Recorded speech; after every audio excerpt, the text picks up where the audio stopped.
The letter arrived wrapped in a torn scrap of linen, the handwriting stiff and unsure.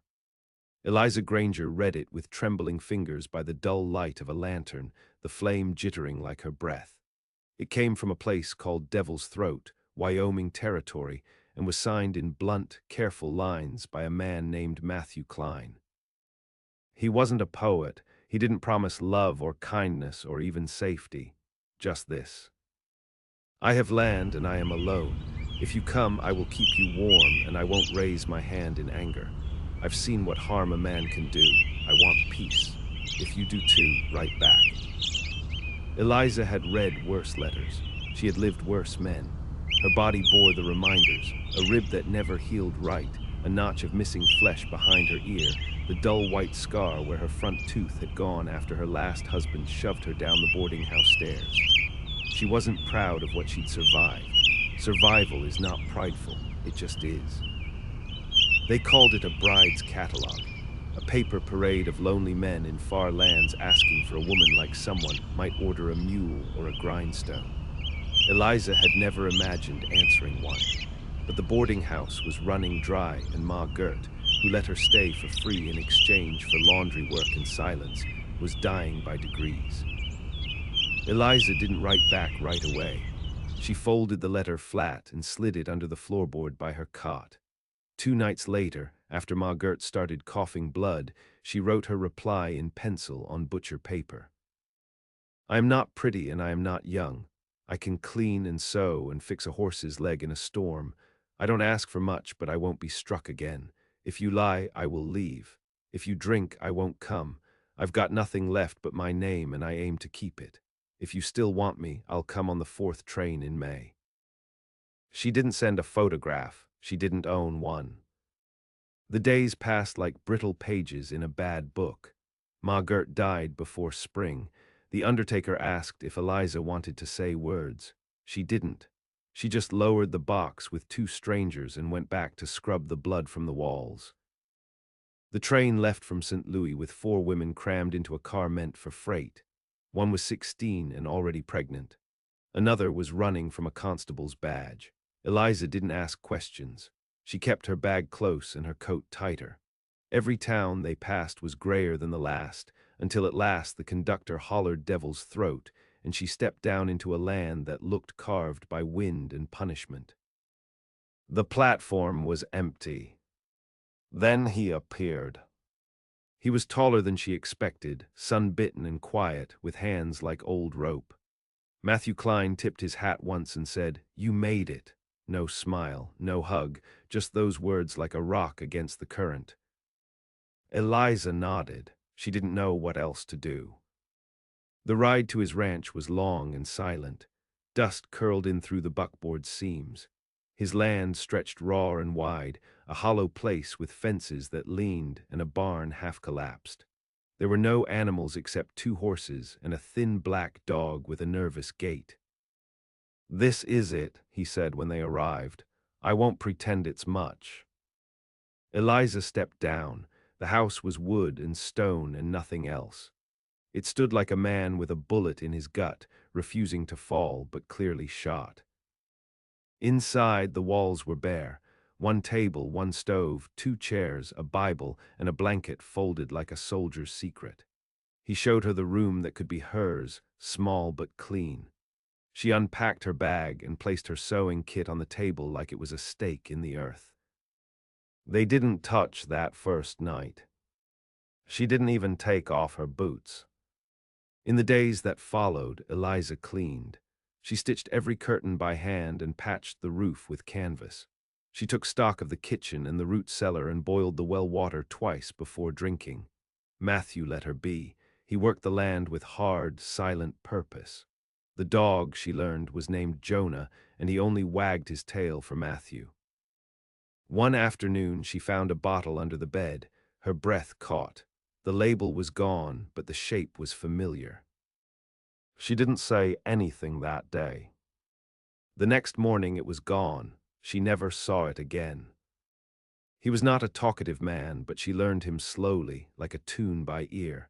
He had a scar down his left arm, knife deep, and never explained it. He spoke to his horses more than he spoke to her. At night, he left a candle burning between their rooms, but he never crossed the hall. After a month, she asked, "Why did you send for me?" He looked up from the fence he was mending. His eyes were gray, not soft. "Because I was alone, and I knew what that does to a man." She didn't press him. She understood more than he could know. But still, something inside her stayed clenched. The part of her that remembered boots in hallways and hands too rough and promises broken with a belt. She flinched when he moved too fast. She locked the door at night with a chair under the handle. He never asked her why. He just waited. And in that waiting, she began to trust him. Not because he said the right things, but because he said nothing when silence was the kindest choice.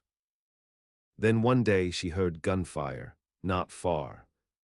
And the past she thought she'd buried turned out to be following close behind. The gunshot came at dusk, loud and wrong in the clean air. Eliza dropped the pail she was hauling, water sloshing over her boots.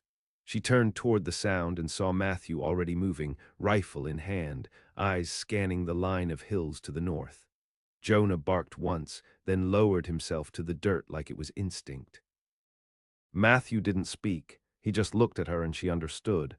Get inside, stay low. She obeyed. From behind the kitchen window, she watched him walk toward the barn, calm as anything, though she saw the tension in his shoulders. He moved like a man used to violence but tired of it, as if every step cost him more than he let on. Eliza counted her breaths and lit the lamp low. She took the hunting knife from the drawer and set it beside the flour tin. Her hands were steady. She hated that they were. When Matthew returned, he was alone, but his face was darker than before. "Wasn't meant for us," he said, "but close, probably poachers, or someone passing through too fast." She nodded, but she didn't believe it. Neither did he. That night she didn't sleep, not because she feared the shot, but because she feared what else might follow it. There was something out there, and it smelled like the old world, like men with fists and chains and knowing your name without permission. 2 days passed in quiet tension. The wind dragged grit across the porch. Jonah wouldn't leave Matthew's side. Then, while hanging clothes to dry, Eliza spotted the tracks. Boot prints, wide set, 3 sets at least, too fresh to be from before. She showed them to Matthew. He squatted by the prints, touched one with 2 fingers, and frowned. "You recognize 'em?" she asked. "No," he said, "but I don't like their shape. Men who walk like this, they're used to hurting something." Eliza swallowed. Her mouth tasted of dust and old fear. He posted up that night on the porch, rifle across his knees. He didn't ask her to keep him company, but she brought him coffee anyway, hands wrapped tight around the tin cup. He took it, sipped, and said nothing. Only after an hour of silence did he speak. "There was a time I was like them," he said. She didn't move. "Not with women," he added, as if that clarified anything. "But angry, drunk, looking to start something. The war took parts of me I still can't name." She listened, not out of sympathy, but because it's rare to hear a man speak plain. "I killed a man once," he said. "Not in war, after." She didn't ask why. Instead, she said, "I think I understand." And in that stillness, with coyotes howling far off and nothing between them but regret and warmth cooling in the cup, something shifted. The next morning she woke to hoofbeats. 3 riders, men, all of them bearded and slouched, their jackets dusty and rifles holstered loose. They didn't come to the house at first, just circled the fence line like wolves sniffing a wound. Eliza stood by the window, back straight. She didn't call for Matthew. She wanted to see what kind of men they were. One of them spit and pointed toward the barn. Another laughed. Matthew stepped out before they got closer. He didn't raise the rifle. He didn't have to. "Can I help you boys?" he asked, loud enough to carry. The one with the red bandana spoke first. "Just lookin' for a friend. Heard he might have passed this way." Matthew shook his head. "Ain't seen nobody but wind and my own horse." The second man, older and meaner, leaned forward in the saddle. "That your wife I see behind the curtain." Eliza didn't flinch. She let the curtain fall. Matthew's voice stayed level. "That's my business. You boys best ride on." Silence stretched. The dog growled once. Then the oldest tipped his hat mockingly. "Well now, we'll be seein' you again soon, mister." They turned and rode slow, making sure to leave prints wide and obvious, like a mark. Matthew came inside. She met him at the table. "You know them." He nodded, "Not by name, but I know the type." "Were they lying?" "Yes." Eliza stared at the floor. "They were looking for me." He sat down, the chair creaked. "You want to tell me why?" She didn't want to, but the words came out anyway. "I left a man in Missouri. He wasn't mine, not truly, but he owned everything around me. Claimed I stole from him, claimed a lot of things. I didn't look back when I ran. Maybe I should have." Matthew didn't blink. "What did you take?" "Only myself." That was the first time he reached for her hand. "I won't let him take you again," he said. And it was the first time she believed a man when he said such a thing. The next day, they set traps on the perimeter and cut new lines of sight through the brush. Matthew buried a second rifle behind the shed. Eliza practiced with her revolver until her wrist ached. They didn't wait to be victims. They prepared to survive. But the men came back anyway. 3 nights later. Only this time they weren't laughing. They brought fire. The first blaze lit the barn like a lantern against the black sky. The horses shrieked. Jonah bolted out from under the porch, barking into the fire's breath. Eliza grabbed her coat and the rifle by the stove, already knowing the bucket would be useless. Matthew was ahead of her. Shirtless, barefoot, moving through the grass like a shadow with teeth. He didn't scream, he didn't shout, he just moved. Fire danced along the barn's edge and the dry timber roared back. Eliza stood beside the porch, rifle aimed steady toward the hills. She saw them then, 3 shapes, 2 on horseback, 1 on foot with a lantern, laughing, watching the barn burn like it was a bonfire for devils. She didn't hesitate, she fired. The man on foot dropped the lantern and dove behind a tree. The horses reared, one rider losing control and tumbling hard onto the dirt, the other cursed, pulling a pistol and firing blindly toward the house. Matthew didn't flinch. He reached the barn and threw the door open. Smoke rolled over him like sea fog, and within seconds he dragged out the first horse, then the second, both lathered in terror and heat. Jonah circled them, snapping at the air, barking until his throat cracked. Eliza reloaded. Another shot rang out. She ducked behind the water barrel. Wood splintered beside her cheek. Her heart beat like a drum beneath her ribs, but her hands stayed sure. She leaned out and aimed again. She saw the older one, beard, flat-brim hat, eyes like carved flint, lining up a shot at Matthew's back. She didn't think. She pulled the trigger. The shot rang clearer than thunder. The man fell back, rifle spilling from his hands. Everything went still for a second. The fire hissed, the horses screamed. The third man ran. By the time the barn had collapsed into coals, the invaders were gone, one limping, one bleeding, one dead in the field. Matthew stood in the glow, soot on his chest, eyes turned to the hills. Jonah whined and licked at Eliza's boots. She didn't move. She had shot a man. She had ended a life. And all she felt was breath in her lungs and the slow returning silence. That night they didn't speak. They sat at the kitchen table, black with smoke, Eliza's hands blistered from the barrel's heat. Matthew poured water for both of them. Neither drank. The next morning, Matthew buried the body without ceremony. Eliza watched. The wind kept trying to tear the hat from the dead man's head, so Matthew tied it to a post instead. A warning, not out of vengeance but practicality. "They'll come back," she said. "Yes," he said. She looked at him then, really looked. His face was drawn, smoke-shadowed, something broken in the crease near his eye, but there was no fear, only a promise settling into bone. "We should leave," she said, but even as she said it, she knew it wasn't true. He shook his head. "If we run, they'll follow. If we stay, we build." That afternoon, they reinforced the door, dug new trenches, set lines of pitch-soaked cloth around the edges of the field. Fire had come once, it would not surprise them again. Eliza learned to shoot with both hands. Matthew taught her how to read tracks in shallow grass, how to kill a man quick if you didn't have a bullet left. These were not the lessons a wife was meant to know, but she was no wife in the way the world understood.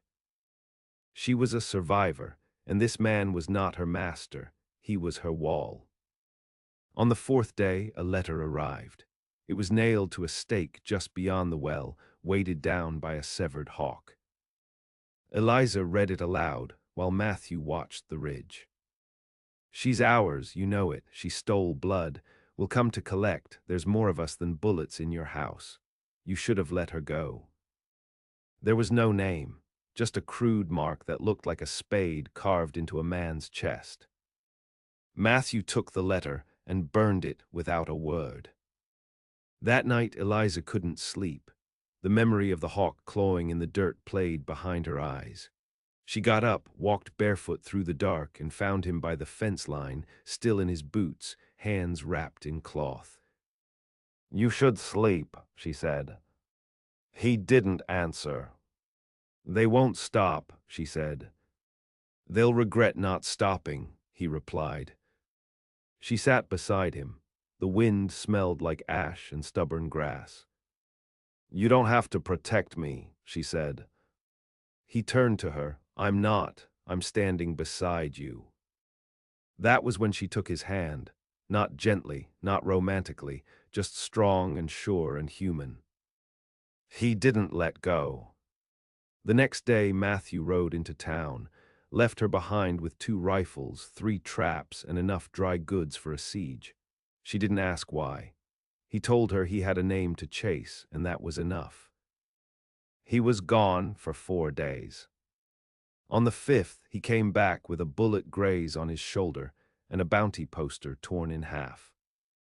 The man she had shot had brothers, 5 to be exact. They ran with a crew, called themselves the Kittle Gang, known for raiding outposts and trafficking women out of territory towns. Matthew had found one in a saloon and left him broken in a pig pen. He said nothing of what else he'd done. That night, she kissed him. Not soft, not sweet. She kissed him like a woman who had learned that safety came with blood on your hands and truth in your bones. And he held her like she wasn't fragile, but real. The moon watched, the prairie whispered nothing. There were 5 men left. And she would not be afraid of any of them. By autumn, the sky had sharpened into flint and wind. Mornings turned cruel before the sun rose, and every breath out hung on the air like a ghost. Eliza chopped wood with a vengeance, her muscles wiry now, her hands rough and sure. The burned scars from the barn had healed into pale ridges on her arms. She didn't cover them. The Kittle brothers had not returned, but that meant nothing. Matthew set traps farther out now, lines strung with bells, stones carefully stacked to fall if disturbed. He widened the clearing by 50 yards and sharpened every fence post into a stake. The ranch looked more like a fort, and that was intentional.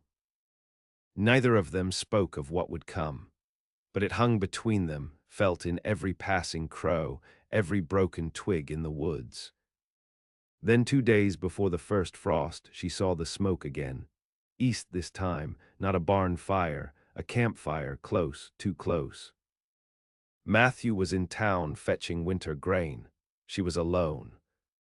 Eliza didn't panic. She fed Jonah a sliver of salted meat, checked both rifles, filled her pockets with cartridges, and walked toward the smoke. She found them half a mile out. Two of them, too young to wear death so easy. One was skinning a hare. The other was half asleep, rifle across his knees, lips cracked from windburn. Eliza took cover in the pines and waited. She didn't want to kill unless she had to, but she'd do it. Then she heard them talking. "She'll come," the skinny one said. "Boss says she's soft. All women are. We wait, she'll come to us." The other boy spat. "You sure this is even the right farm?" "Course it is." He said she had a scar behind her ear. "Boss, don't forget a face." Eliza stayed hidden, listening. Then she stepped out with her rifle level. They froze. The skinny one reached for his belt. She fired once, warning shot. Dirt leapt by his boot. He dropped the knife, raised his hands. "I'm only going to say this once," she said. "Go west. Walk until your boots rot. Don't come back. If I see you again, I won't miss." The one who'd been sleeping started crying, not loud, just quiet, leaking tears like something broken in him had cracked open. Boys, not men, just tools used by filthier hands. They ran. She watched them go until they were gone. And then she buried the hare. It didn't deserve to be skinned for nothing. That night Matthew returned. She told him everything. His jaw worked silent until he said, "They're circling, finding our soft edges." "We don't have any," she said. He nodded, but they both knew that wasn't true. They had each other. The next week was war in slow motion. A broken gate in the morning, a calf gutted and left in the well. Jonah came home with a wound across his flank, not deep, but enough to send a message.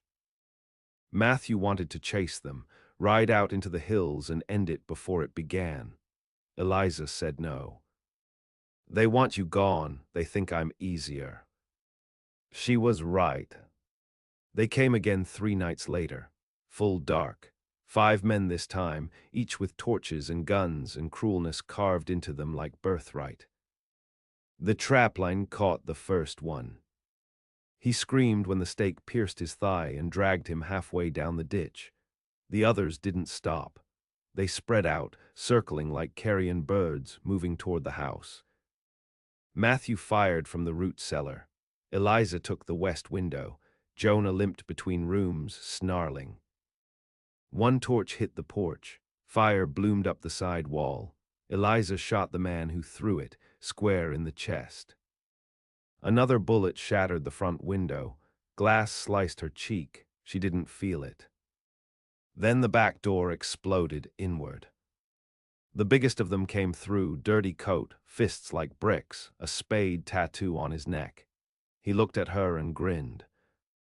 "I told you I'd come," he said. She raised her rifle. He swung the butt of his shotgun and knocked it from her hands. She didn't scream. She reached for the knife on the stove. He caught her by the arm, twisted. "I should have chained you when I had the chance," he said. "Tamed you proper." She head-butted him. His nose broke with a crunch. He howled. She stabbed the knife into his side, deep and twisting, then again and again. He collapsed, hands slick with blood, gasping, "You bitch."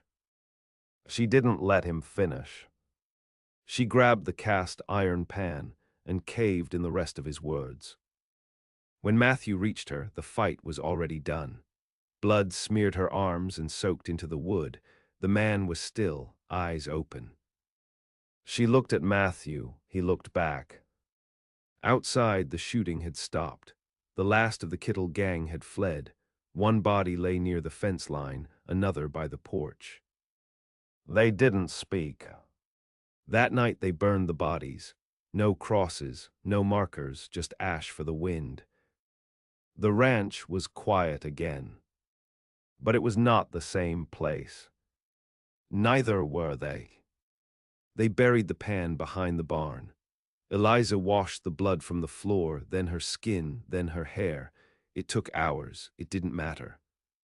She sat on the porch afterward, bare feet on the wood, looking toward the empty hills. Matthew joined her. "You did what I couldn't," he said. "I did what had to be done," she said.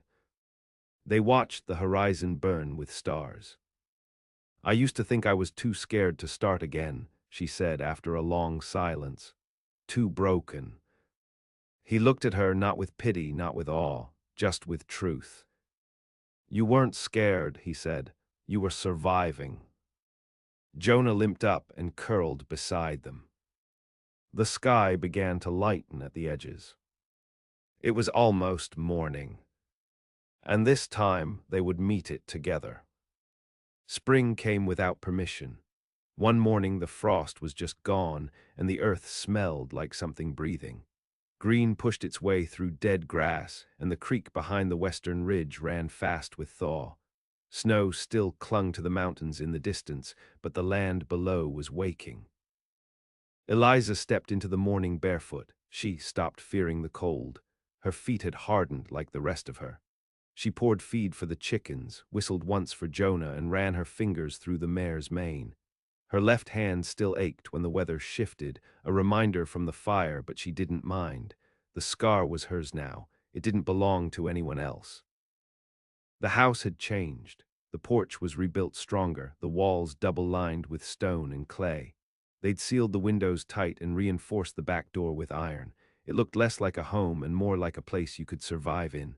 But inside there were things no one else would see. A red quilt she had stitched by firelight, shelves full of dried herbs and bark she'd foraged herself, a folded letter on the mantel, still sealed. She hadn't decided whether to open it. Matthew had written it before the last fight in case he died. She found it weeks later in his coat pocket. He hadn't told her about it. She hadn't asked. Some things held more weight unread. She spent her days working the land, her nights wrapped in the warmth of a man who never asked more than she offered. Matthew wasn't a romantic. He'd never once said he loved her. But when the wind rose at night and made the walls groan like a dying ship, he'd pull her close, his hands steady on her ribs, and she'd sleep without fear. And that, she knew, was love. There was peace for a while, not silence. The past didn't vanish, but it stopped chasing. In early May, a marshal came riding up the valley road. Clean coat, silver star, boots that had seen more saloons than trails. He didn't dismount at first, just sat there squinting at the house. Matthew stood on the porch, arms crossed. Eliza came out beside him. The marshal tipped his hat. "Heard about some trouble out this way," he said. "Men gone missing, blood found near a fence line." Matthew didn't speak. The marshal looked at Eliza. "You folks have any knowledge about that?" Eliza stared at him until he looked away. The marshal cleared his throat. "Funny thing about men like that," he said, "tend to get themselves dead, especially when they go sniffing around where they're not wanted." Matthew nodded once. The marshal smiled tight. "Well, just the same, I'll be heading on." He turned his horse and didn't look back. That night, Eliza sat at the table and opened the letter. "If you're reading this, it means I'm gone. I hope I went standing beside you. I hope I earned that much. You don't owe me anything, Eliza, not your grief, not your kindness. But if you choose to stay, if you choose to live after, all I ask is that you let the land make you new, not gentler, just whole." She folded it carefully and put it back where she found it. The years passed, not fast and not kind, but honest. They never married. There was no preacher, and neither of them cared. A child came the following spring, a boy, quiet like Matthew, sharp-eyed like her. She taught him how to climb before he could speak, how to gut a rabbit before he turned 5. He learned the weight of silence and the sound of lies and the feel of steel in hand. They didn't raise him for peace. They raised him for truth. When he asked her years later why they had no family but each other, she told him, "Because I earned the right to choose, and I chose your father. He listened when no one else did. That saved me more than any bullet." Sometimes she dreamed of St. Louis, of the boarding house, the dead weight of Ma Gert's cough in the walls, the bruises she'd carried like fingerprints. But the dreams didn't own her. She had built something in the middle of nowhere, not just a home. A legacy made from grit and defiance and scarred love. The wind came every season, and the mountains never changed. But she did. She was not the girl who had flinched at a knock on the door. She was not the woman who feared her own shadow. She was Eliza Granger. And she was no one's bride. She was a storm that learned to settle. And the land, in the end, made her whole.